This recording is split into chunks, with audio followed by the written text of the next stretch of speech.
The knock wasn't a knock. It was a slam, wood splintering against the frame, echoing across the still lake like a shotgun blast. I looked up from the table, where a map of my shoreline property was spread out under the morning sun. The coffee cup rattled. Outside, the wind carried the sound of boots crunching on gravel. And then I heard her voice. "Ryan Walker, you can't be here. This property is under HOA violation investigation." Karen Halloway, president of the Ridgewater Lakeside Association. Mid-50s, sharp bob haircut, clipboard like a weapon. She'd finally done it. She'd crossed the line between nosy and criminal. But here's what she didn't know. She'd just barged into a state-owned conservation cabin, and sitting across from me was the State Attorney General of Oregon. He was reviewing my file when she kicked the door open. The moment hung heavy. Karen's smug grin froze as her eyes flicked from me to the man in the tailored grey suit. His badge sat neatly beside his coffee. "Excuse me?" the Attorney General said calmly, standing up. "You just entered a government property without warrant or consent." Karen blinked, mouth open, but words caught halfway. She stammered, This cabin's not... He's trespassing. This area's under HOA." "HOA jurisdiction ends 58 feet west of this cabin," I said evenly, tapping the map on the table. "You'd know that if you read Section 4B of your own bylaws." Her face flushed red. She muttered something about community standards and visual compliance, but the Attorney General had already taken out his phone, recording her entry for documentation. That was my cold open, but this story started long before that knock. 3 months earlier, I'd moved to the lake full-time. My family built this cabin 30 years ago, before Ridgewater Lakeside even existed. The HOA was formed later when suburban developers circled the areas, like vultures, turning quiet shoreline land into profit grids. Karen came with it, a self-appointed savior of aesthetic integrity. The first letter she sent me was about the color of my boathouse. "Too dark," she said. "Non-compliant with community harmony." Then it was my truck. She didn't like that it was parked in view of the lake. Then my dock lights. Too bright. Then my wind chimes. Noise pollution. Every week, a new citation. Every one of them signed K. Halloway, President. I kept every letter. Dated, time-stamped, scanned into my drive.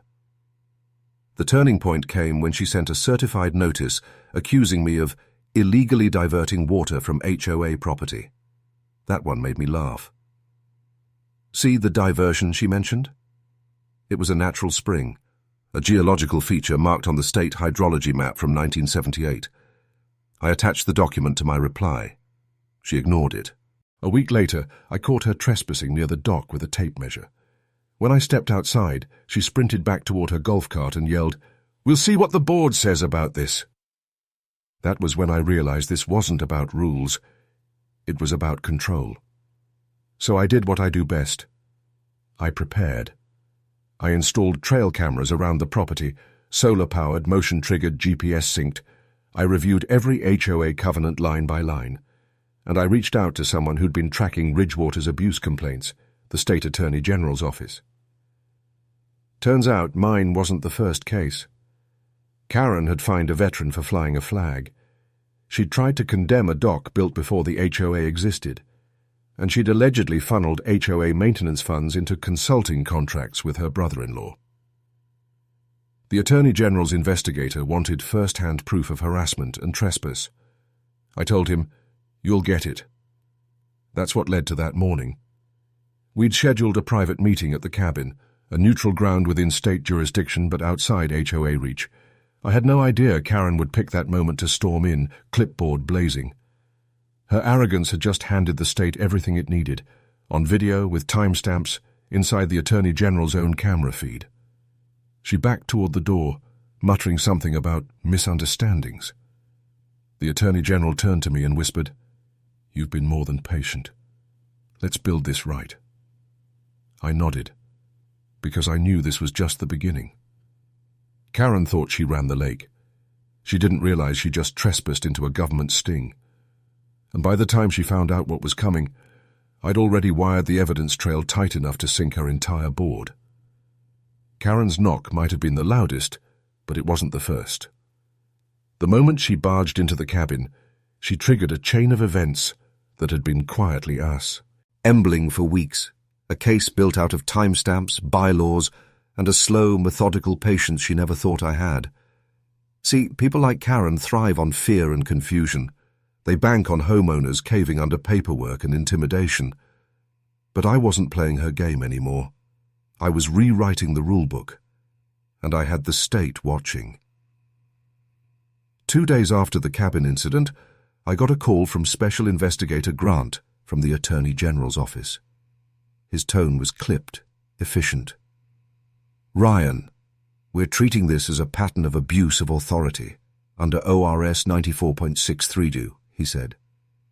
If she's been weaponizing her HOA position for personal control, we can pursue administrative fraud and harassment." He wanted everything: logs, footage, correspondence, bylaws, even GPS data from my trail cameras. Good thing I already had it organized. I pulled out a hard drive labeled Ridgewater, Chain of Custody. Every file inside was time-stamped, backed up, and cross-referenced. When you're dealing with someone like Karen, you don't just collect evidence, you curate it. The first clip Grant reviewed was from my dock cam 3 weeks prior. Karen pacing along my shoreline, taking photos of my fence posts. The camera's infrared caught her flashlight beam hitting my window at 11:43 p.m. Grant whistled. "Persistent, isn't she?" "You have no idea," I said. Next came the letters. Each one had her signature, but something interesting showed up when we compared fonts and formatting. They weren't generated from the HOA's shared system. The headers were from her personal computer, meaning no official record, no board approval, and no authorization. Grant's eyes narrowed. "That's misrepresentation of authority."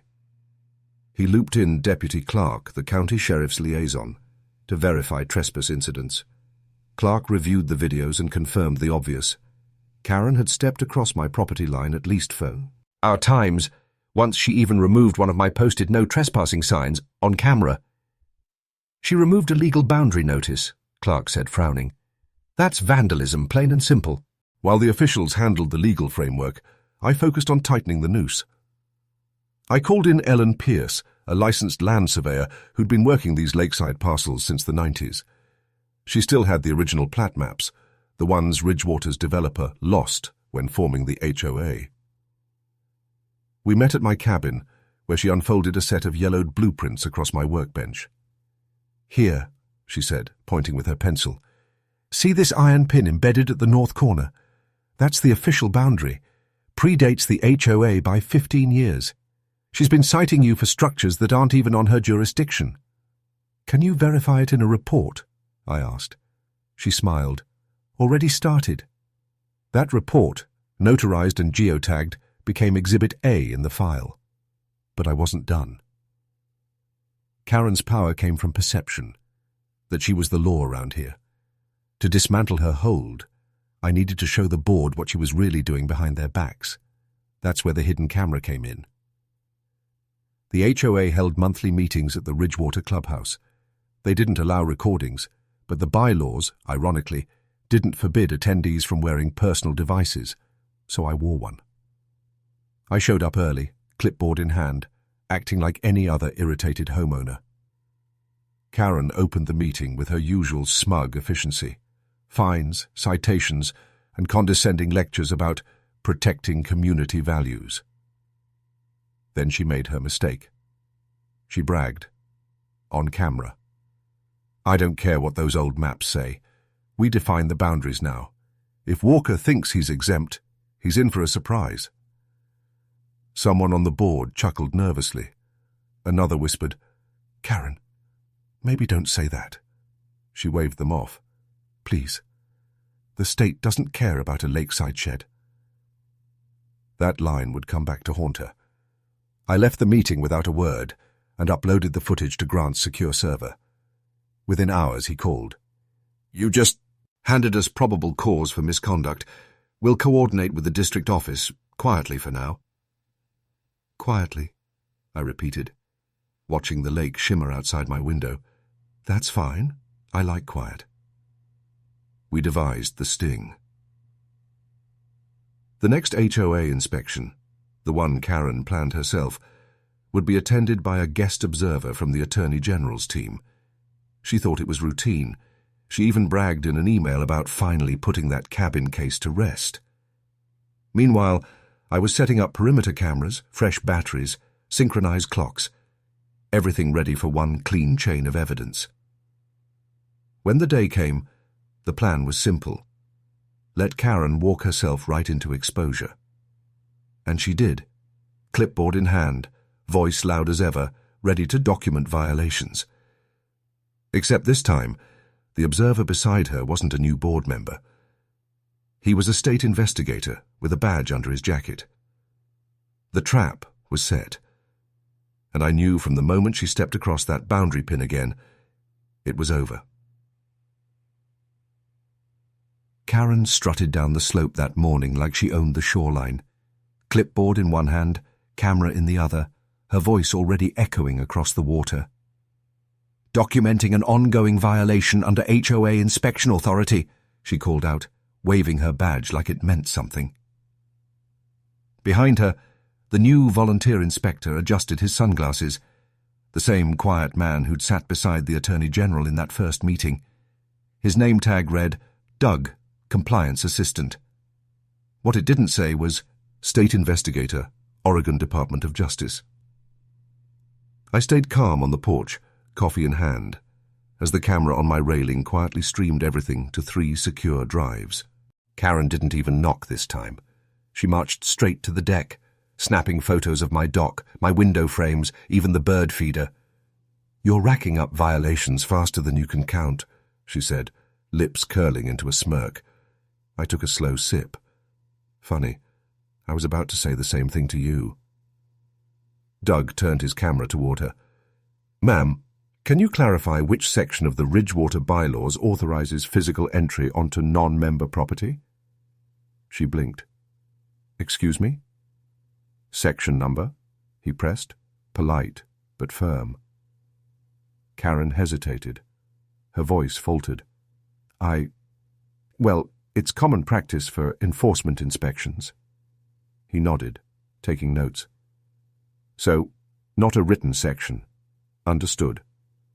That's when she realized something was wrong. Later that afternoon, the HOA board meeting was scheduled. Same clubhouse, same folding chairs. But the tone was different. This time the back row was packed. Homeowners, a local reporter, and a deputy sheriff posted by the door. I sat in the second row, silent. The air was thick with tension and sunscreen. Karen opened with her usual preamble. "Before we begin, I'd like to address a serious violation regarding unauthorized modifications to shoreline property." Doug stood up from the back. "Actually, we'll be addressing something else first." Every head turned. He flipped open a folder stamped with the seal of the Oregon Department of Justice. "This meeting is now under review for potential misuse of HOA authority and fraudulent assessment practices. Effective immediately, President Holloway. You are placed on administrative suspension pending formal investigation." The room went dead silent. Karen's face drained of color. You can't. This is an internal matter." Doug didn't flinch. "Not anymore, ma'am. We have documented evidence of trespass, misrepresentation, and unapproved fines totaling over $18,000 across multiple homeowners, the citation." Roud erupted, half gasps, half applause. She pointed a shaking finger at me. "You set me up. I raised an eyebrow. "No, Karen. You set yourself up. I just hit record." The deputy by the door stepped forward, holding a folded document. "This is a temporary restraining order. You're not permitted on Mr. Walker's property, or any Ridgewater property, until the investigation concludes." 2 weeks later, her resignation letter hit the community inbox like a thunderclap. "Effective immediately, I'm stepping down as president of Ridgewater HOA." No apology, no explanation. But the fallout didn't stop there. The investigation revealed her brother-in-law's consulting firm had siphoned HOA maintenance funds for 3 years. The state froze the accounts, refunded the bogus fines, and ordered a full election of new officers. When the dust settled, the HOA bylaws were rewritten, this time with real legal oversight. The new board even named the shoreline clause after the case Walker Amendment, right to peaceful enjoyment without HOA interference. I still live at the cabin, same dock, same wind chimes, same flag over the porch that started all this. Every evening the sun hits the lake just right, and the reflection turns the water gold. You'd never guess this quiet place once hosted a small-town power struggle that reached the state level. People still stop by sometimes, new homeowners, young couples, retirees, asking if the stories are true. I just smile and tell them, boundaries only matter if you let someone cross them. Because in the end, it wasn't about revenge. It was about reclaiming what was already mine: peace, privacy, and proof. So yeah, Karen busted into my cabin thinking she ran the lake. She left with a record of trespass and a public downfall she'll never outswim. And if you've ever had an HOA push too far, you know this feeling. That quiet satisfaction when the rules finally protect the right person. Lesson: document everything. Don't yell, don't threaten, don't fold. Just gather proof until the truth speaks for itself, because when it does, it's louder than any gavel. If you've lived through something like this, a neighbor who overstepped, a board that forgot its limits, drop your story in the comments.